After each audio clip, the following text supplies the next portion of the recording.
اعوذ باللہ من الشیطان الرجیم بسم اللہ الرحمن الرحیم۔ سورہ حمزہ مکہ مکرمہ میں نازل ہوئی، اس میں 9 آیتیں اور 1 رکوع ہے۔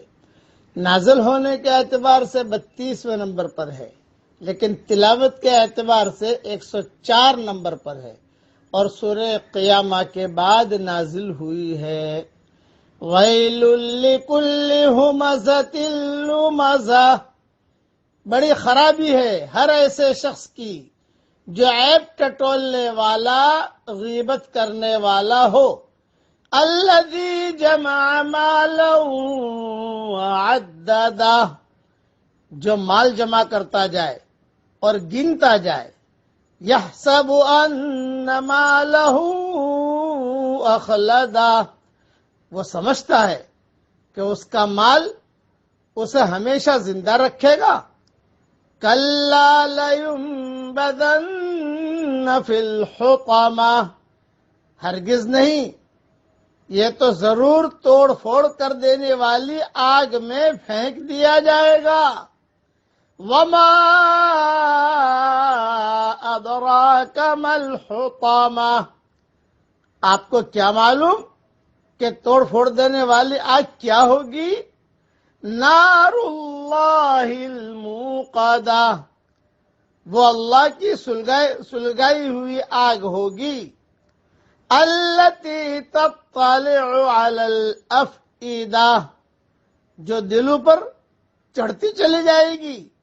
انہا علیہم مؤصدہ، وہ ان پر ہر طرف سے بند کی ہوئی ہوگی۔ فی عمد ممددہ، بڑے بڑے ستونوں میں۔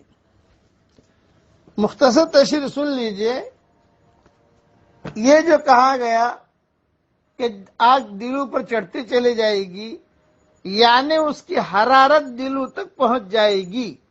ویسے تو دنیا کی آگ کے اندر بھی یہ خاصیت ہے کہ وہ ہر چیز کو جلا ڈالتی ہے، لیکن دنیا میں یہ آگ دل تک پہنچ نہیں پاتی کہ انسان کی موت اس سے قبل ہی واقع ہو جاتی ہے۔ جہنم میں ایسا نہیں ہوگا، وہ آگ دلوں تک بھی پہنچ جائے گی لیکن موت نہیں آئے گی، بلکہ آرزو کے باوجود بھی موت نہیں آئے گی۔ اللہ تعالیٰ ان آگوں سے، جہنم کی آگ سے ہم سب کی حفاظت فرمائے۔ اور ایک اہم نصیحت، کسی سے اختلاف ہو تو آدمی اس کو دلیل سے رد کر سکتا ہے، مگر یہ درست نہیں کہ آدمی اس پر عیب لگائے، اس کو بدنام کرے، اس کو الزام تراشی کا نشانہ بنائے۔ پہلی بات جائز ہے، مگر دوسری بات سراسر ناجائز۔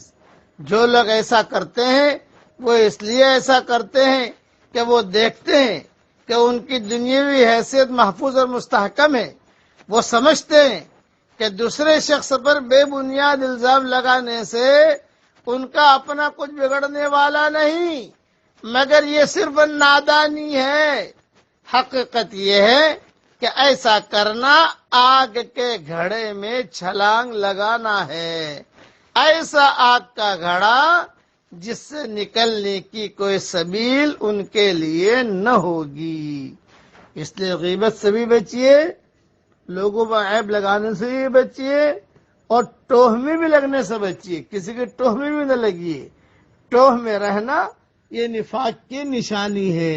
اللہ تعالیٰ ان رذائل سے ہم سب کی اور پوری امت کی حفاظت فرمائے، آمین۔ وآخر دعوانا ان الحمدللہ رب العالمین۔